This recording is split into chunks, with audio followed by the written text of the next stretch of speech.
Rena, I'm so excited to finally get to sit down and chat with you. I literally have been following you from afar, and you teach me about men's health, of which I don't know very much about, admittedly. So, welcome to the show. Thank you so much. Thanks for having me. I've also been following you from afar forever, and I'm so glad that we are finally connecting. It's like if we didn't have podcasts, how would we connect anymore, you know? I use podcasting to make friends mostly, and Yeah. then everyone else can just listen to our conversations. And I hope you guys all love it and learn something. So I'd love for you to introduce kind of yourself. I mean, you have just a huge social media presence. If you don't know Rena, you should. But just in case you haven't, please go ahead and introduce yourself and, kind of how you find yourself on social media. Yeah, I'd love to. So I'm a urologist. So basically, we're the medical and surgical doctors of the genitourinary tract. So anything to do with the kidneys, the bladder, the genitals, we take care of that. Usually the surgical side of things. So kidney stones, bladder cancer, prostate cancer, incontinence, bladder, overactive bladder, prolapse, infertility. Like there's so many things that we do in that field, but many people don't know what a urologist is. So I am a urologist by training. I did a fellowship in what's called female pelvic medicine reconstructive surgery, which is now renamed to urogynecology and reconstructive pelvic surgery, something like that. But anyways, so I Mouthful. take, I know, super helpful. But anyways, so I trained in taking care of women and men with issues of the bladder, of incontinence, prolapse, like complex reconstruction. So when I was doing this, I realized that I was seeing the same things over and over again in my clinic. I was really interested in health literacy. So I was doing research in the space of health literacy and realized like Mm, by the time I got to a product that would help with health literacy, or like finished a grant, and you know this well, Heather, because you were also an academic. So it would be like yep. years down the line, right? Like Yep. 5 years, 10 years down the line. And I was like, I don't want to wait that long, right? So I knew from my research, from reading the literature, that video worked really well. So that's when I started going on YouTube and on Instagram and a variety of platforms and making content. And I realized then that like there was this dearth of information about sexual health. Like nobody was talking about it. Nobody with an MD certainly was talking about it. Nobody like knew anything, and there was no sexual education growing up. Very little. Like you knew how to put on a condom, maybe. You knew like how to prevent STIs, maybe. Like it really depended on where you grew up, right? And Right. so there was like very little education. People didn't know basic anatomy, and so it Still was don't. really a turning point. I know it was a turning point for me because I was like, okay, let's teach this. Like I'm a board certified urologist. Like I'm well equipped to talk about sex.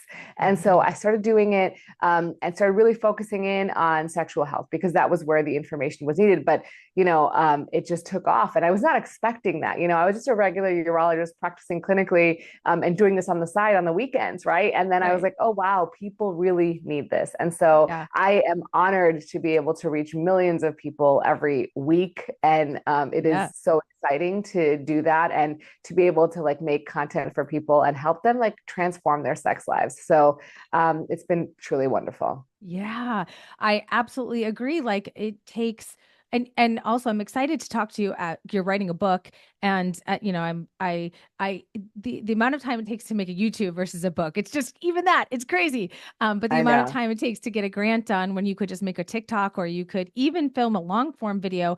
I mean, the turnaround is so quick and it's a whole nother topic to talk about how that's not necessarily sometimes seen as uh useful in some of the academic settings, but again, I think it's going to be really interesting in a couple more years to see how social media might impact clinicians CVs, because now from people like you're inspiring a whole group of other clinicians to start talking about whatever topic they do on social media, and it's just a great way to reach people. And specifically with the topic of sexual health, like what are some of your fondest memories of, like, I didn't know that YouTube video was going to take off, but wow, it did. Yeah, so my first one that took off, I knew it was going to do well, but I didn't know how well. It was about increasing penile length surgically Yeah. and non-surgically, like ways to increase penile length, and like it took off. And I was like, I knew this was a pain point, but I didn't know quite how big of a pain point it No was. pun Um, intended.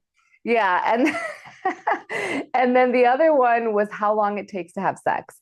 So it was a video that I made, and I was like, what's the average time for sex? And I think people, like even my colleagues came up to me afterwards. I'm like, oh my God, this is so helpful because sometimes my partner wants to have sex and I don't want to. And I'm like, oh, it's only going to be 5 minutes. So like, it's not a big deal.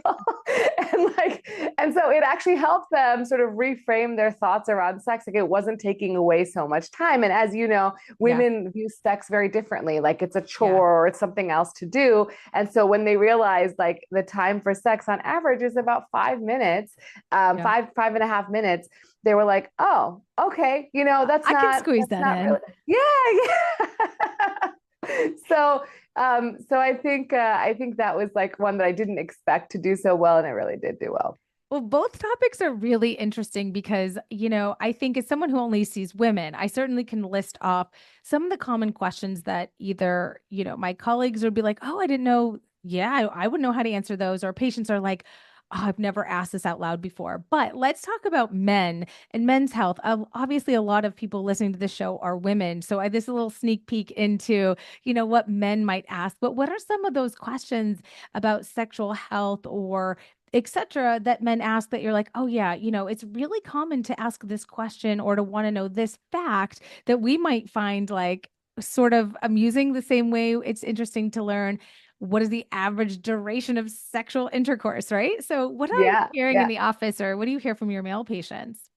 Well, so honestly, in my office now, people will ask me questions, but when I was practicing just like a regular urologist, they wouldn't ask a lot. These are the kind of questions that they ask in silence, Ah, right? Like they're not yes. asking them out loud. They're not saying them. So the thing about men is, right, they may Right. have these thoughts and ideas, but they're not communicating them with anyone. They're searching them on YouTube or they're searching Yeah. them on Google, but they're not asking them because it's sort of like they're going Brilliant.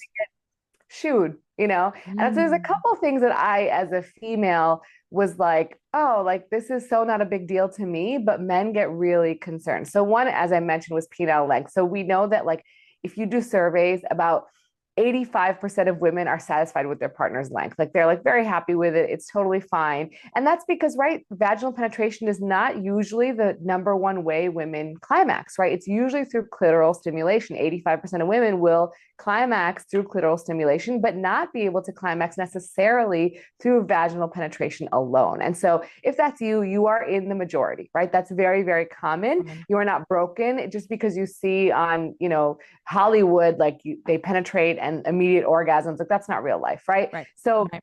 I think that was like, yeah, so women don't care that much, but a lot of men care. Like more Mm. men care about their length of their penis than they do about how tall they are.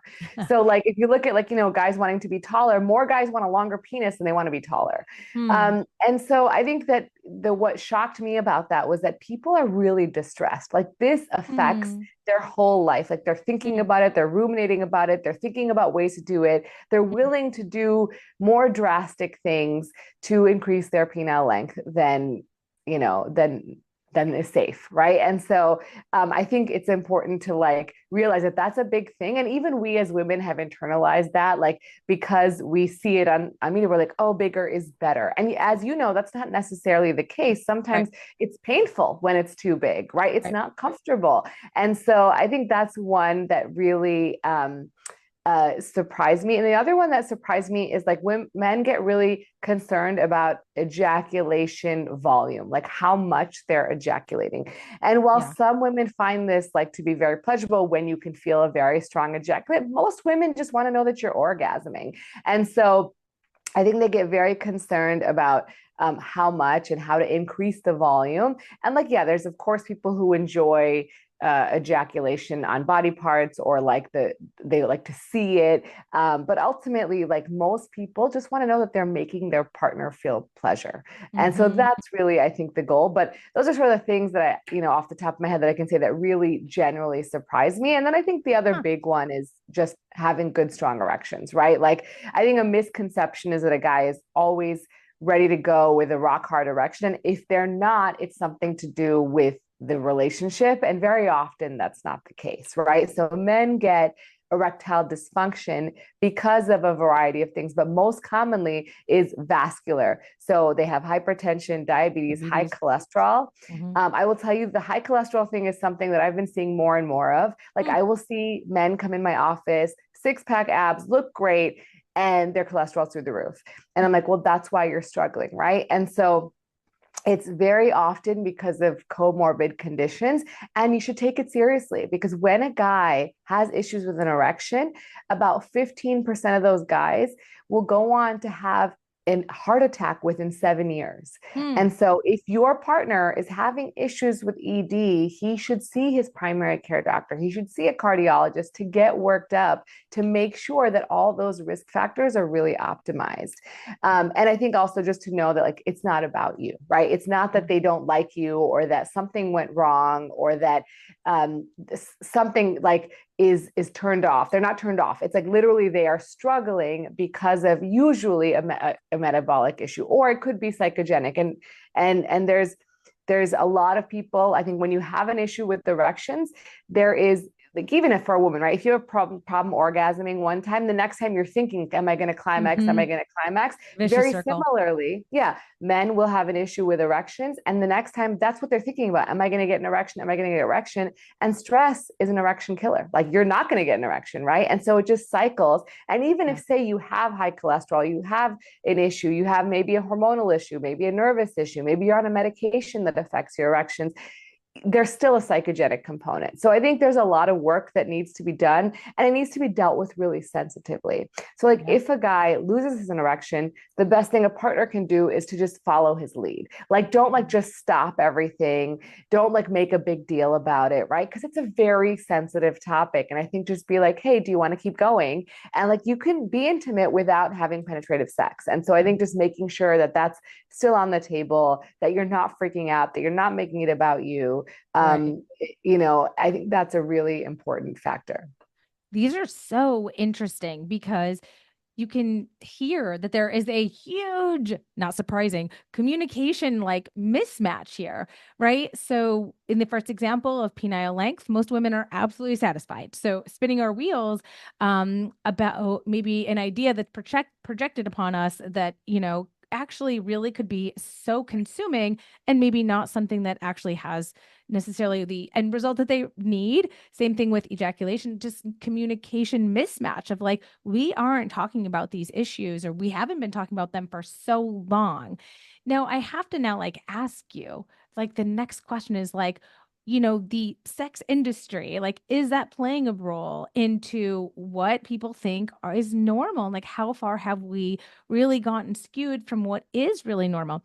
And I know what you're going to say. It has probably a big impact and it is really skewing people. But the fact that we haven't been talking about baseline healthy sex in the first place makes this whole thing harder. So, how do you, as someone who is thinking about sexual health and realities of sexual health and sexual functioning and health and wellness, seeing the sex industry, that's what we're going to call it, the sex industry playing a role in sort of these mismatches and these, misconceptions about sex and sexual health?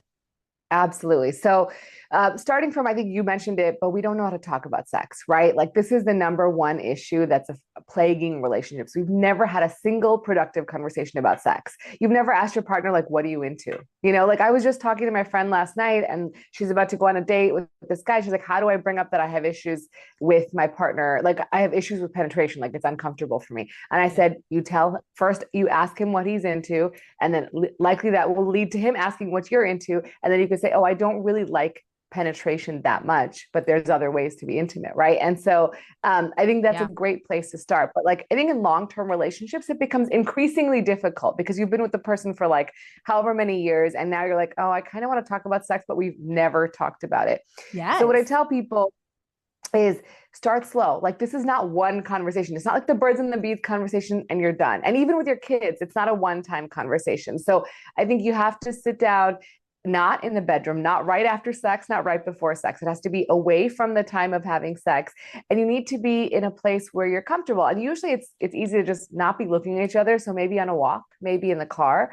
And you can start being like, hey, like, just come from a place of curiosity. Like, how does sex feel for you? Like, what do you like about it? What do you not like about it? And sometimes they may just give you like a really short answer because they're like super uncomfortable. Don't take it personally. Like, realize that they also don't, know how to do this. And so it may Right. take some time for them to open up. Even maybe setting a time and be like, hey, can we talk about sex? Like, I know this is a weird thing, but maybe we can set up some time where we can just talk about our sex life, and you could think about what you would want to talk about, and Yeah. then, doing it. And so realizing, one, it's going to take many conversations, but two, just starting to talk about like, what are you into? Maybe that's changed, right? Or maybe there's something that you guys want to try, especially in your long-term relationship. Like, it becomes very scripted, right? You're like, you do the same thing every time, you climax the same way, you both know it works. And sometimes it's very comforting, but it gets a little boring, right? So you need to sort of spice it up. But how do you, right? You've been with the same person forever. And so, same thing that you can do with a new partner, like, what are you into? What do you like?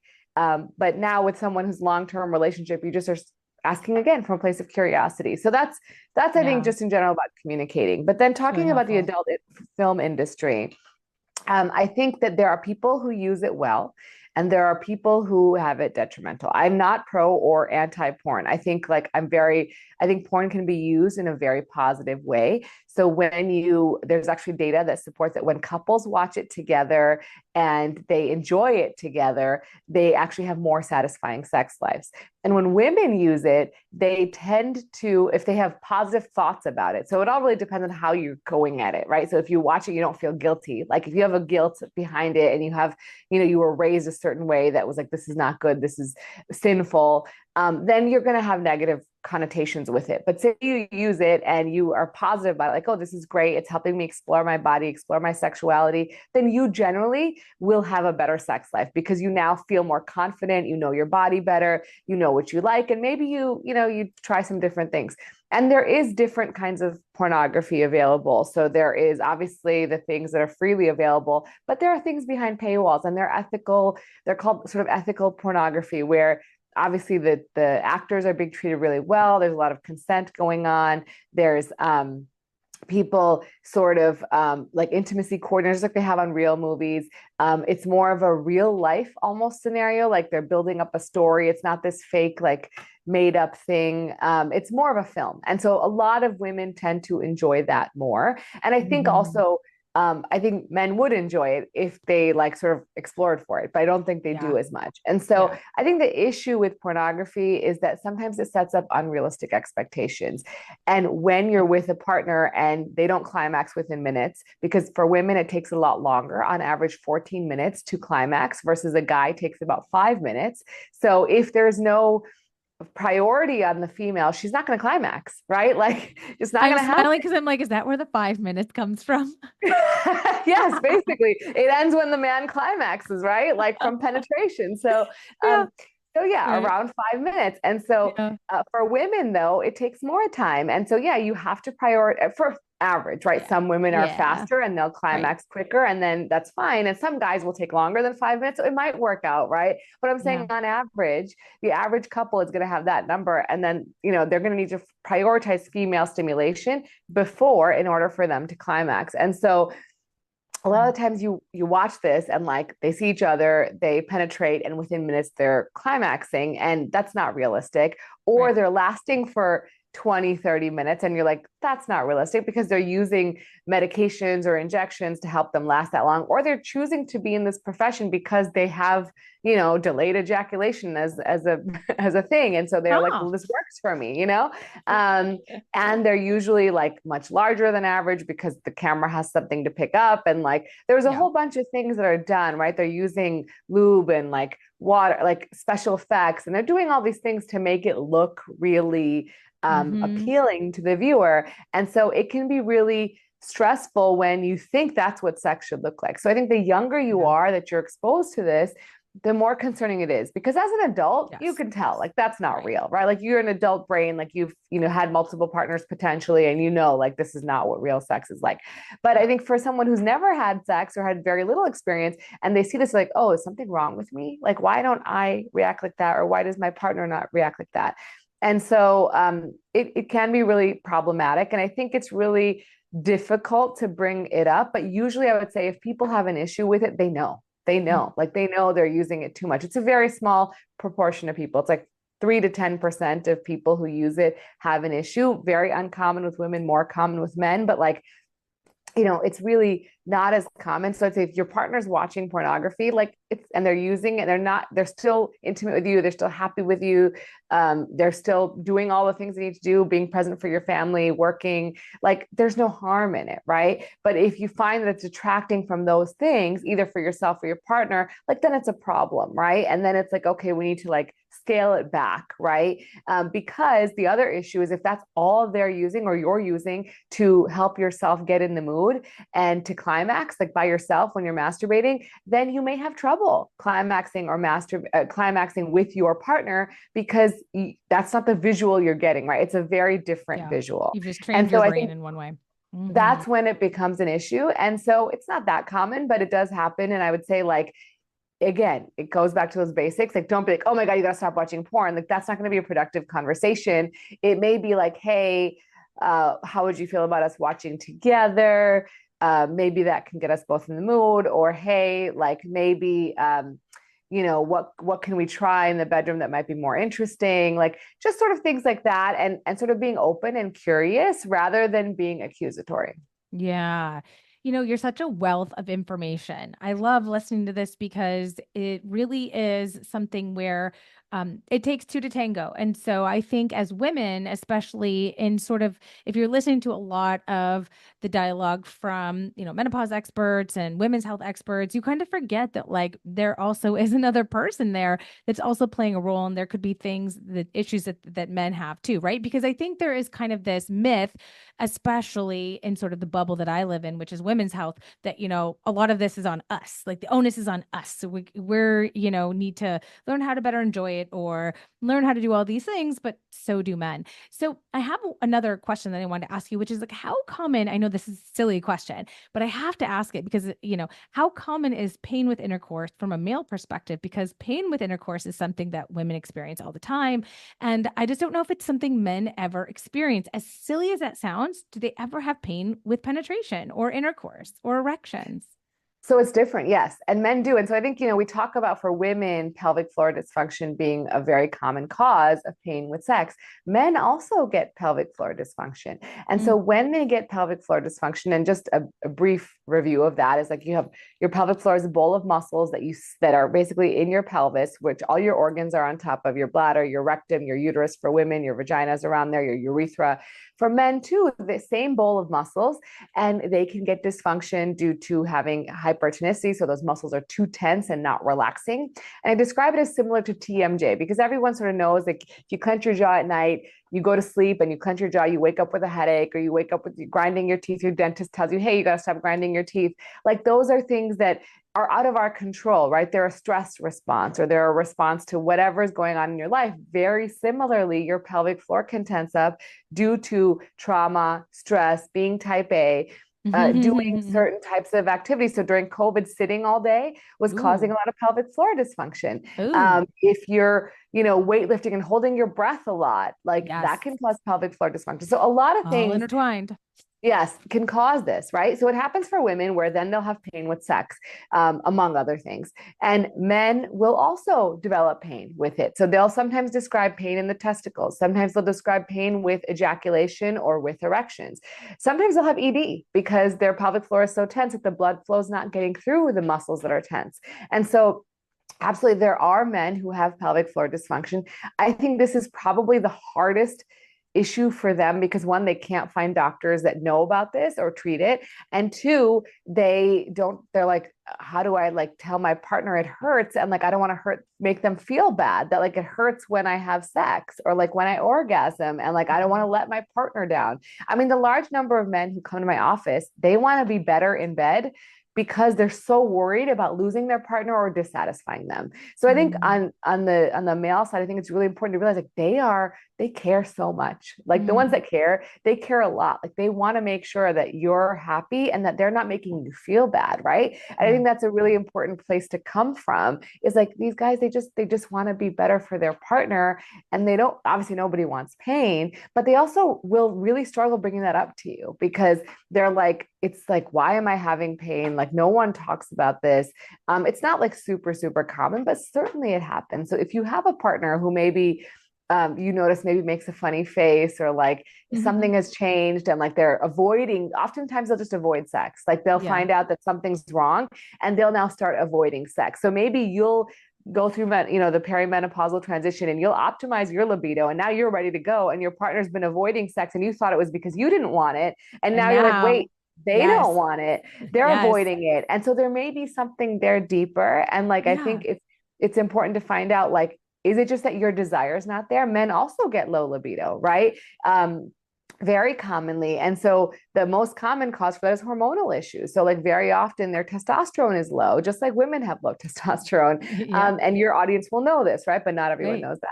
So, No, so it's so because the image is that men always want to have sex, right? And so I think yeah. this is so helpful for my listeners as well, who, just like you said, maybe they've gotten on testosterone and now they're ready to go and they're like, what? The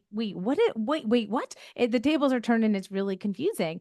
And yeah, what are sort of percentages of low libido and etiologies or reasons for that in men? I don't want to interrupt your flow. Keep on going Yes, because this is no, so good. absolutely. So I would say it's somewhere between 9 to 20% of guys have low libido. So it's not uncommon. No, And usually we work them up for low testosterone because low testosterone is very, very common because things like diabetes, hypertension, metabolic syndrome are on the rise. And so we're seeing more and more men with low testosterone because of all these comorbid conditions. yeah, And so that's probably the number one cause. There's also these other things. I wouldn't stress out too much about them, but endocrine disrupting chemicals, people are not sleeping right. as much, people are not moving as much. All those things are really important for testosterone. And so Yeah. we see more and more of it. And very often, when we supplement them with testosterone replacement therapy, their libido comes back. Yeah. And so that can be very helpful. But also, I think just like women, men get stressed. Just like women, men get overwhelmed. And sometimes it's really difficult to find desire when things in life are not going well. And so while men get stressed by different things, often it's like feeling like they're struggling at work, they're not financially secure, potentially, they're not being the breadwinner of the family, whatever it is, whatever they see themselves as, that stress is different. Whereas women, it's more often like caretaking responsibilities that cause stress. But same thing, when men are stressed, they don't want to have sex, right? Some of them use sex as a stress reliever, but oftentimes they can be difficult, right? Because stress will make it hard for them to get erections. And so they have the same issues. And also, like, men have this thing, and I think it's important for women to realize this, like, that they need to be ready to go anytime. Like, Right. they should be able to get an erection on demand. And like, how could they not, right? Like, of course, like Right. every guy should be able to have an erection and should be able to penetrate, and it should be easy for them to get going anytime. And that's not really true, right? They can't just turn it on all the time. And sometimes they can and sometimes they can't. But like, I think just, have grace with your partners because they are also struggling. And like, there's a whole host of things that I think that we can do to help them, but it's multifactorial. So sometimes sex therapy can be really, really helpful. And I think everyone who's having issues with sex in the bedroom should see a sex therapist because there's always, as I mentioned earlier, like psychogenic issues that arise from having trouble, whether it's biologic or not. You're going to be stressed about it. And so I think that can be super, super helpful as a starting point. Yeah. It sounds like at the end of the day, there's actually a lot of similarities between men and women, and more so than like we kind of are led to believe, or again, maybe it's just the bubble that I live in. But I love being able to ask you this. I want to talk about your the book that you're writing, because I think, there's a saying when it comes to sexual health. If the book is about men, it benefits men. No, it actually benefits everyone, right? Because a lot of Yes. people are having sex with men. I think it would be a great thing for women to read as well. And I'm sure you agree. But talk to me a little bit about that. I'm excited because I think this is going to be so needed, especially for Yes. men's health from a female urologist. This is such a cool perspective. Yeah, so it's going to be probably 2026. So it's still a ways away. Maybe we'll have another podcast around Podcast then. And around then. we can talk about it. But basically, it's going to talk about everything. But we're going to also talk about it from a female standpoint. So we're going to talk about men's health. So sexual function, relationships, testosterone, prostate issues, fertility, everything about men. But also we're going to talk about, like, there'll be little call outs where it'll be like, okay, if you're a female reading this, this is what you need to take home, right? Like, this Yeah. is what is important for you to know about your man that might be struggling with this issue, or how to help them, like, prevent getting this issue, right? And I think the thing about it is, men do things because their partners tell them to, because they go to the doctor because their partner says you should go to the doctor, or the partner Yeah. makes the appointment for them, right? Yes, Like, you've exactly. been there. I make appointments for my husband all the time. And so Right. I think realizing that you are so powerful with your partner, like, because they love you, they want to do what you ask for them, and like, they, if you nag them about their health, like, they're gonna go, right? Like, they have to go. And so I think the thing about it, and men never talk about this stuff. They don't talk to their Right. friends. Very different from women, where we'll like gossip with our friends, or we're like, oh, I saw this doctor, it was so great. Like, men don't Right. do that, right? Like, they Right. know, there's no like, oh, hey, see this doctor, I was struggling, you should see them too. Like, Yeah. no guy is telling them that. So I They do think, that in my world, but right. yeah, I they know. don't do it in my world, right? They keep it quiet. They don't Yeah. talk about it. Like, there's Right. very few guys who'll be like, yo, you got to see my doctor, she's great. Like, no, it Right. doesn't happen. It doesn't happen, Yeah. because that's admitting that maybe they're having a problem, right? And so Right. that's like a very, Demasculizing thing. even though it's so common, like 50% of 50-year-olds have ED, like, it's Yeah. very, very common. And so it's the fact is that you guys as women are listening, which I'm assuming most of you are women listening, are so powerful in helping them make themselves feel better, right? Like, at the end of the day, when your partner's happier, you're happier. Like, we say happy wife, happy life, but Life. like, it's the same way the other way around. Like, when my Yeah. partner's happy, I'm happier, because I Yeah. don't have to like be stressed about that, or like whatever grumpiness they're bringing to the day because they're unhappy, like, it's gone. And Yeah. so I think, like, we're so powerful in that way, that we can really help make them feel more like themselves. And I know Yeah. you say that a lot, like, when women are going through perimenopause, they don't feel like Like themselves. themselves. But when a guy's having issues in sexual and with their erections or with sexual dysfunction, they don't feel like themselves. They miss that 20-year-old guy who was ready to go, who had erections all the time, and who was wanting it all the time. They want to be that 20-year-old again. And so, like, we can help them get there. Oh, well, thank you so much. I have to have you come back. Like, I also want to talk about, what you see in terms of women's health, but we'll get to that. This was so much fun. Really, I felt like I'm getting a sneak peek sort of to the other side that I don't get to see that much and learn about. So thank you. Thank you so much. Absolutely. I'm going to put all the places where you can find Rena down below. You have to check out her YouTube. I mean, you are such a inspiration to me. It's just been wonderful to have you on. So thank you. Thanks so much. All right. Bye, everyone. I'll see you next week for a brand new episode.